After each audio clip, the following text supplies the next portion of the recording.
குர்ஆனில் அல்லாஹ் சுப்ஹானஹு வ தஆலா வயல் என்கின்ற அந்த சொல்லு குர்ஆனில் அல்லாஹ் தான் 25 இடங்களில் சொல்கிறான். வயல் வயல் வயல் வயல் என்ற நரகத்தை பற்றி வயல் வயல் என்ற வார்த்தையை கொண்டு குர்ஆனில் அல்லாஹ் சுப்ஹானஹு வ தஆலா 25 இடத்துல சொல்கிறான். சரியா சகோதரிகளே? 25 இடத்துல சொல்கிறான். அதில் 10 இடத்துல மட்டும் திருப்பி திருப்பி ஒரு சூறாவில் சொல்கிறான்.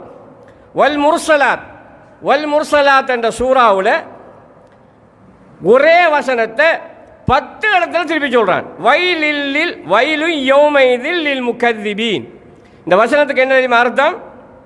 அல்லாஹ்வுடைய வசனங்களை பொய்ப்பிப்பவருக்கு, பொய்யாக்குறவர்களுக்கு அந்த நாளையில் வயல் என்கின்ற நரகம்தான், வயல் என்கின்ற கேடுதான் என்று அல்லாஹ் சொல்கிறான். ஒரே வசனம் சூரா முர்சலாத்தில் பெரட்டி 10 வசனம் 10 இடத்துல அதே வசனத்தை அல்லாஹ் சொல்கிறான். வயலுல் யௌமைதில் லில் முகத்திபீன். வயல் என்கின்ற நரகம் அல்லாஹ்வை பொய்ப்பிப்பவர்களுக்கு, அல்லாஹ்வுடைய வசனங்களை பொய்ப்பிப்பவர்களுக்கு வயல் என்கின்ற நரகம் என்று அல்லாஹ் சொல்கிறான். இந்த வயல் என்றா என்ன? இந்த வயல் என்றா என்னன்னு சொல்லும்போது முஸ்னத் அஹ்மதில் ஒரு ஹதீஸ் வருகிறது.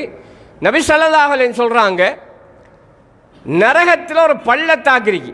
பள்ளத்தாக்கண்டா ஆழமான பள்ளம், அதுக்கு தான் வயல் என்கிற சொல்கிறேன். பள்ளத்தாக்கு ஒன்று இருக்குது. இந்த பள்ளத்தாக்கில் கொண்டு போயிட்டு பாவிகளையெல்லாம் வீசப்படும் என்று நபி ஸல்லல்லாஹு அலைஹி வஸல்லம் சொல்கிறாங்க. இப்போ வயல் என்றா என்ன? நரகம், நரகத்தோட ஒரு பிரிவு, ஒரு பேர். அதில் ஒரு பள்ளம், அந்த பள்ளம் தான் அந்த வயல் என்கின்றது. இந்த பள்ளத்துடைய ஆழத்தை பற்றி சொல்லும்போது புகாரில் ஒரு ஹதீஸ் வருகிறது.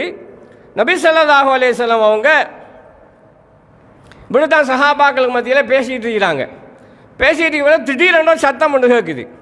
அப்போ ரசூலுல்லாஹ் கேட்குறாங்க, இப்போ நீங்கள் ஒரு சத்தத்தை கேட்டீங்களா என்று கேட்குறாங்க. அல்லாஹ் ரசூலுல்லாஹ் ஆமாம் ஒரு சத்தம் ஒன்று கேட்டுச்சு தானே சஹாபாக்கள் சொல்கிறாங்க. ரசூலுல்லாஹ் சொன்னாங்க, இப்போ நீங்கள் கேட்ட என்ன சத்தம் தெரியுமா? 70 வருஷத்துக்கு முந்தி நரகத்துக்கு மேலே, அதாவது வயல் என்கின்ற நரகத்துக்கு மேலே இருந்து வீசப்பட்ட கல் இன்றைக்கு தான் போய் கீழே விழுகுது. நரகத்தில் அடித்தட்டத்தில் இன்றைக்கு தான் போய் கீழே விழுகுது.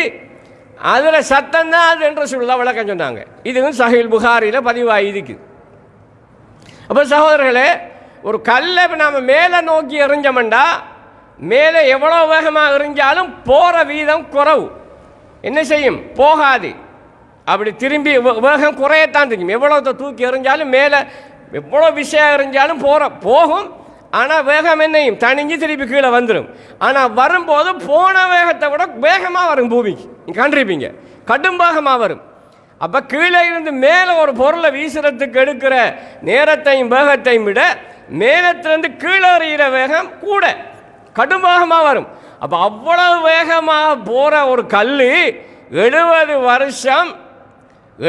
வருஷம் போயிட்டு கொண்டு வந்து பிறகு விழுகிறண்டா எவ்வளோ பெரிய ஆழமாக இருக்கும். அது கொஞ்சம் நினைச்சு பாருங்க, எவ்வளோ பெரிய ஆழமாக இருக்கும் இந்த நரகம், வயல் என்கின்ற நரகம்.